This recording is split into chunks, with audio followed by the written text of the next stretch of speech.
Ram Charan movie ధృవ ఇప్పుడు టాలీవుడ్ లో top trending.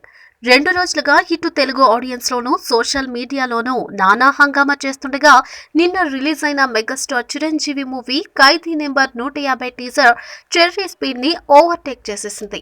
అయినా సరే 2 మెగా అభిమానులకు హుషారు ఇచ్చే కాన్సెప్ట్లే కావడంతో ఫ్యాన్స్ తెగ ఊగిపోయారు.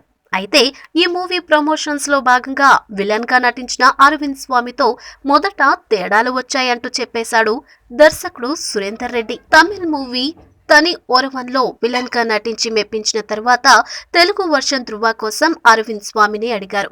కానీ నెగటివ్ పాత్రలో కంటిన్యూ కావడం ఇష్టం లేని అరవింద్ స్వామి ఈ ఆఫర్ ని తిరస్కరించాడని అన్నాడు సూరి.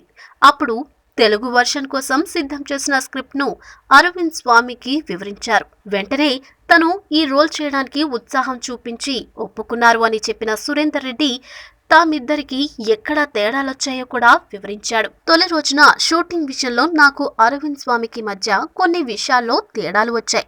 వెంటనే వీటిపై ఇద్దరం కాసేపు ప్రత్యేకంగా భేటీ అయ్యి మాట్లాడుకున్నాం. ఆయన చాలా సీనియర్ యాక్టర్, పైగా ప్రొఫెషనల్. నా టేకింగ్ స్టైల్ అర్థం అయ్యాక ప్రతి విషయంలోనూ హెల్ప్ చేశారు. ఎంతో సపోర్టివ్ కూడా. ఆ తర్వాత మొత్తం షూటింగ్ లో చిన్న విషయంలో కూడా మా ఇద్దరికి విభేదాలు రాలేదు అన్నాడు సురేందర్ రెడ్డి. ఈ వీడియో మీకు నచ్చినట్లయితే సబ్స్క్రైబ్ చేయండి. ఫిలిమి స్టార్స్ బోలెడంత న్యూస్ బోల్డ్ గా.